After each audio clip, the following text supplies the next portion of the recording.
bienvenue dans ce nouveau podcast.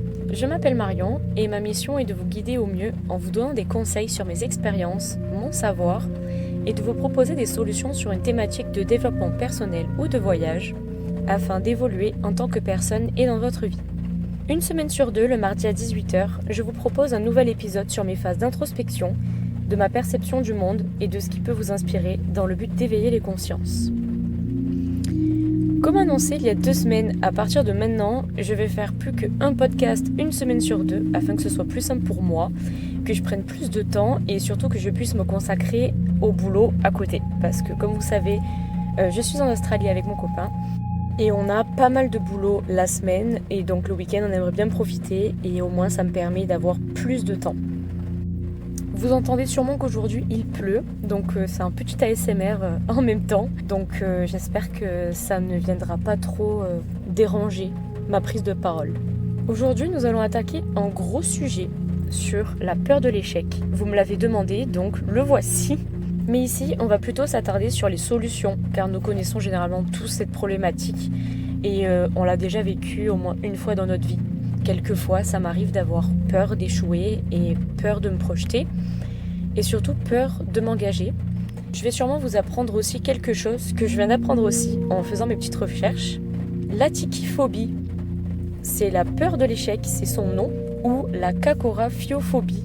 C'est une peur anormale, exagérée et persistante de l'échec et elle est un type de phobie spécifique. Les personnes ayant peur de l'échec pensent souvent qu'elles ne peuvent pas bien appliquer leur matière et craignent d'échouer. La peur de l'échec cognitive découle principalement de l'anxiété devant la réception d'une appréciation ou critique négative par rapport à ce qu'ils ont appris ou fait. Nous pouvons apparenter ça aussi au FOMO, j'en ai déjà parlé il y a 2 semaines. Ça signifie Fear of Missing Out, qui signifie la peur de rater quelque chose. Donc par exemple, peur de louper des soirées avec des potes, peur de ne pas être présent à un rendez-vous, etc. Il faut comprendre que la peur de l'échec se traduit différemment selon chaque individu, mais aussi que les causes sont très variées. Influence extérieure, vécu, traumatisme, éducation, conscience de soi, de l'autre, du monde, etc. Et tout au long de notre vie, nous allons avoir des moments où ça va revenir, comme une vieille pièce ressortie d'un tiroir. J'aime bien faire des petites métaphores, ça peut vous aider à visualiser. Et puis selon comment nous allons traiter cette peur, elle va revenir plus puissante ou non. Personnellement, j'ai vécu mon enfance avec un entourage stressé, plus ou moins dans le conflit, et qui voyait souvent le verre à moitié vide au lieu de voir souvent le verre à moitié plein. Tout est une question, je pense, de visualisation positive et de voir comment on peut anticiper ou non cette peur-là. Et je pense qu'il faut d'abord commencer à voir le verre à moitié plein.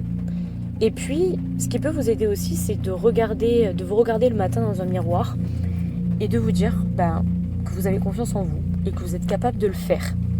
Prenez un petit objectif à faire dans la journée et faites-le.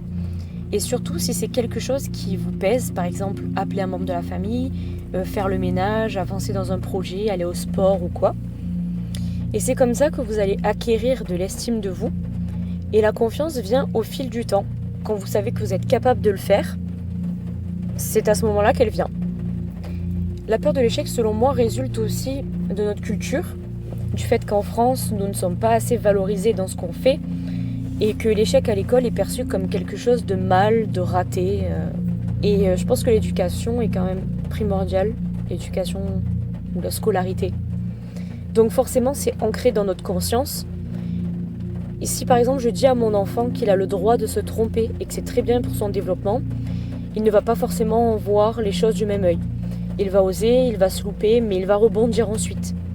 Ce qu'il faut se dire, c'est que beaucoup trop de personnes n'osent pas et restent bloquées dans leur train-train quotidien qu'elles n'aiment pas, alors qu'il faudrait juste oser échouer, oser sortir de sa zone de confort. Si ça marche, tant mieux, et si ça marche pas, ça fera dans tous les cas une bonne expérience. Dans les 2 cas, vous en ressortirez grandi. Dans un projet ou un travail, par exemple, il faut voir les choses comme un risque à prendre. Mais vous devez être prêt à tout perdre. C'est comme par exemple quand vous misez au casino de jeu ou en bourse. Vous êtes prêt à perdre l'argent que vous misez. Et quand vous prenez la voiture, vous êtes prêt à perdre le contrôle ou de risquer votre vie. En fait, je pense que c'est surtout lâcher prise et oui, être prêt à perdre le contrôle. Quand vous sortez de chez vous également, bref, en fait, dans n'importe quelle situation, vous pouvez disparaître du jour au lendemain. Donc c'est un rapport direct avec la mort. Donc à quoi ça sert de stresser avec la peur d'échouer ? Il faut juste en prendre conscience et voir les choses en hauteur et prendre du recul. Vous avez aussi des choses que vous pouvez contrôler ou non. Vous pouvez contrôler comment vous travaillez aujourd'hui, vous pouvez contrôler si vous êtes prêt à le faire ou non. Mais par contre, vous ne pouvez pas contrôler un accident de voiture. Vous donnez à chaque fois, j'espère, le meilleur de vous-même en conduisant safe et en faisant de votre mieux pour garder le cap sur votre santé, sur votre physique, etc. Mais par exemple, une maladie, vous ne pouvez pas la contrôler. Vous pouvez avoir des pensées positives, mais ça ne sert à rien de stresser sur « Ah oui, mais du coup, je ne pourrais pas aller au travail, mais du coup, ça va impacter, mais du coup, là, je ne pourrais pas faire mon contrôle, par exemple. » En fait, c'est vraiment une question de lâcher prise. Vous pouvez aussi écrire une page sur ce qui vous empêche de continuer un projet. Si c'est une peur, alors elle est profondément fondée et réaliste. Ou est-ce que c'est simplement une peur qui vient de votre cerveau ? Exemple, si vous avez peur d'échouer votre entreprise car vous êtes trop jeune pour ce milieu, ou parce qu'il y a trop de concurrence, ça c'est une peur infondée. Parce que n'importe qui peut arriver à créer une entreprise. Ou si vous avez peur d'échouer votre entreprise car vous n'aimez pas l'entrepreneuriat, là oui c'est une peur fondée parce que si vous n'aimez pas de base l'entrepreneuriat, ça va être compliqué pour vous d'entreprendre. Il faut savoir poser le pour et le contre et faire la distinction entre ce qui est légitime ou non. Si ce n'est pas légitime et que vous restez dans cette peur, alors vous ne devez vous en prendre qu'à vous-même. Et c'est vous qui voulez rester dans cette vie. Personne ne vous a forcé à quoi que ce soit. Et ça, c'est très important de ne pas rejeter la faute sur l'autre. Oui, c'est ta faute si je suis dans ce boulot-là, c'est ta faute si j'en suis là aujourd'hui. Ben non, c'est vous qui avez fait ce choix-là à un moment donné. Il y a aussi les croyances limitantes et les anticipations du futur. En fait, je pense que tout est lié à la peur de l'échec. Je pense que ça, c'est vraiment l'origine. Ce sont vos croyances limitantes qui vous limitent dans votre zone de confort. Et l'anticipation du futur, être une personne qui est trop angoissée et trop stressée, comment elle va y arriver dans 1 an, 2 ans, 5 ans, ça, on ne peut pas prévoir.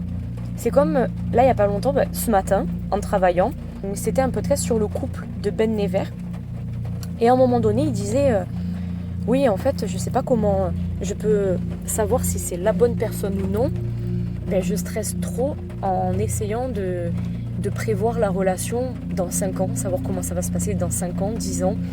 Alors que à tout moment, ça va plus aller avec cette personne dans 6 mois, comme ça peut très bien aller dans 3 ans. Donc en fait, juste il faut vivre le moment présent. Je pense que ça c'est important. Et pour vivre le moment présent, il faut conscientiser, faire de la respiration consciente, se ressourcer, fermer les yeux à ce moment-là et respirer profondément, lire, écrire. Ça c'est important. Vous pouvez faire de la méditation. Ça ne va pas guérir votre problème, mais vous allez faire en sorte que ça aille mieux à cet instant précis. Ensuite, restez aussi très attentif sur les opportunités que la vie peut vous apporter. Il suffit que d'un seul contact au bon moment. Je vais vous prendre des exemples pour moi en Australie. Ça fait 4 mois qu'on est là. Ça arrive très souvent que, par exemple, dans un bar, on parle à une personne, que ce soit un Australien, un Français, ou peu importe, et que cette personne, on est un atome crochu avec elle, on sent de bonnes énergies, que cette personne-là nous propose de dormir chez elle, nous donne des contacts pour travailler quelque part, nous donne un bon contact, un bon nom de ville, et puis tout part de là en fait. Typiquement là, le week-end dernier, avant-hier, on est allé boire un coup et on est tombé sur un Belge, et ce Belge nous a apporté énormément de choses sur son vécu, sur sa vision de vie, etc. Et il nous a dit, venez dormir chez moi ce soir. Ça fait une semaine que je suis pas venue, que j'ai pas dormi chez moi parce que j'ai eu un problème avec mon ex, on s'est séparés, etc. Enfin bref, je ne vais pas étaler sa vie perso. Et donc, je pense que indirectement, on l'a aidé à retrouver une certaine harmonie chez lui. Lui nous a aidé à avoir des contacts de job. Et il nous a aidé à voir la vie différemment parce qu'il a son expérience de vie, il est un poil plus âgé que nous. Et puis, il nous a carrément proposer de dormir chez lui. Ça, c'est vrai qu'en France, on le voit pas forcément. Et nous, on l'a beaucoup vu en Australie. Les gens sont beaucoup plus accueillants. Et même là, notre patron, il nous dit go, venez en road trip avec moi le mois prochain, je connais une super ville et tout. Enfin, la vie n'est pas pareille ici.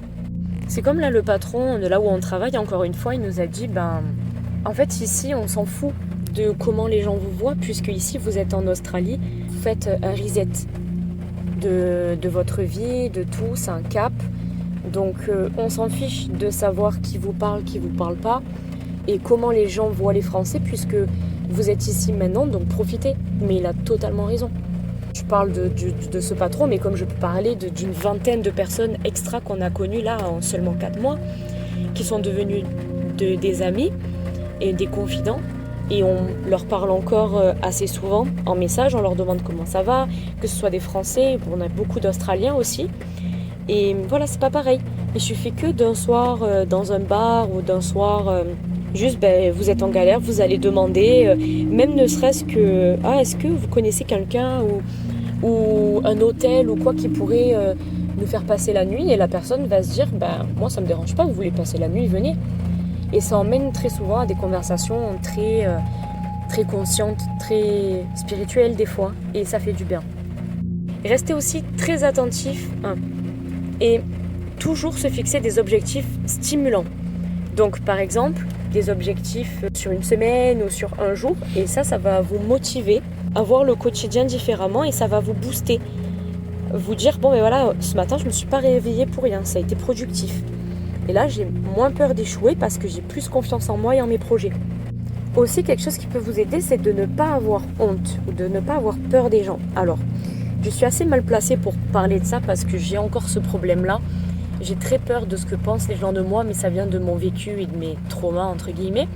Faites des petits exercices, par exemple, allez parler à des gens, demandez, je sais pas, où est-ce que se trouve un produit dans un magasin, ou forcez-vous à téléphoner à des gens. Ça va booster votre confiance en vous et ça va vous permettre d'avoir moins peur d'échouer. En fait, je pense que les deux sont très très liés. À partir du moment où vous avez confiance en vous et vous n'avez pas peur de vous tromper et pas peur du regard des gens, forcément vous avez moins peur de l'échec. Et c'est aussi, je pense, une peur de ne pas mériter le succès. Parce qu'en fait, à ce moment-là de ma vie, je me sens pas légitime à être heureux. Je me sens redevable, ou je me sens pas prêt actuellement d'avoir un certain mérite ou un certain statut. Mais ça, c'est ok, il n'y a pas de souci. En fait, à ce moment-là, il faut régler votre problématique de base, revenir toujours à l'essentiel, revenir aux origines du problème et potentiellement vous aider dans une thérapie ou autre. Je pense que c'est important aussi de visualiser le succès. Donc, on appelle ça plutôt la loi de l'attraction. Moi, pour ma part, j'en ai déjà parlé dans un des podcasts, mais bon, pour rester sur la peur de l'échec, donc je l'ai fait il y a 5 ou 6 ans. Non, même plus en fait, parce que j'étais encore chez mes parents à cette époque-là. J'avais imprimé une photo d'un cheval, une photo d'un drapeau anglais pour devenir bilingue, une photo de moi en train de voyager pour l'indépendance, une photo d'une fille dans un très très grand building, quelqu'un de haut placé. Là, vous pouvez voir qu'actuellement, j'ai eu mon galop 6, j'ai été monitrice d'équitation, j'ai été diplômée animatrice équestre. Je suis partie à l'aventure, en voyage, je commence à devenir indépendante, je commence à bien parler anglais, à me faire comprendre, et moi à très bien comprendre. Et puis travailler avec des Australiens, ça aide aussi. Et puis le seul truc qui me manque en fait, c'est le building, c'est entre guillemets avoir une entreprise et être assez haut placé. Mais ça, je pense que ça viendra avec le temps, donc visualiser le succès et pratiquer la loi de l'attraction. Je pense que c'est intéressant comme exercice. Et puis ça fait de mal à personne, c'est pas payant. Faut en profiter. Je pense que ça vaut le coup d'essayer et d'y croire. Parce que plus vous croyez à quelque chose, et plus ça va vous arriver. Et en conclusion aussi, parce que oui, ce podcast est assez court, mais je pense que ça fait du bien aussi de temps en temps d'avoir des idées claires, pouvoir avoir un bon podcast et une bonne énergie, un bon rythme. L'échec n'est pas soi, donc l'échec n'est pas vous. Vous ne devez pas vous attribuer à l'échec et vous définir comme l'échec. L'échec, c'est juste de passage. L'échec est une situation ou un exemple dans une vie. C'est juste une défaite sur le moment, mais c'est surtout un apprentissage et c'est un cheminement de réussite. En fait, il faut juste voir l'échec comme un chemin. Et plus vous allez échouer, plus ça va vous forger et plus ça va vous ouvrir des portes et vous allez voir des chemins s'ouvrir à vous et ça va être de plus en plus clair dans votre vie.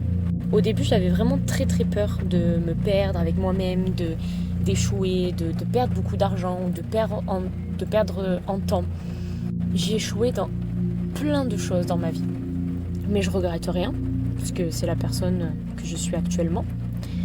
Mais c'est surtout que je me suis trompée, par exemple, dans mes études. C'est juste des études que j'ai fait il y a quelques années. Donc j'ai passé un BTS dans le design graphique. Et puis ce BTS-là, au final, il m'a pas servi à travailler dans une entreprise, mais il m'a permis d'ouvrir 2 entreprises quelques années plus tard. Mon diplôme de secrétariat médical, il m'a servi à travailler juste dans 2 hôpitaux à Marseille, juste 1 an. Je peux toujours le réutiliser plus tard. C'est un diplôme en fait qui m'a permis à acquérir beaucoup d'expérience. Et ça, c'est le plus important, c'est vraiment l'expérience. Comme par exemple mon entreprise de marque de vêtements Overmind que j'ai gardée 3 ans. Là, actuellement, elle est fermée parce que je suis en road trip actuellement et que je travaille et que je voyage. Mais peut-être que je la reprendrai plus tard. Et ça a été énormément d'investissement personnel, perte de temps et perte d'argent au final, parce que je n'ai rien gagné avec cette entreprise. Mais par contre, c'est ma plus belle expérience professionnelle. Parce que j'ai réussi à gérer des clients, gérer des fournisseurs, avoir des contacts qui pourraient me servir plus tard dans d'autres domaines de vie, à générer une certaine satisfaction sur mes expositions, comment je vois l'entreprise, l'entrepreneuriat, comment je pourrais m'évaluer.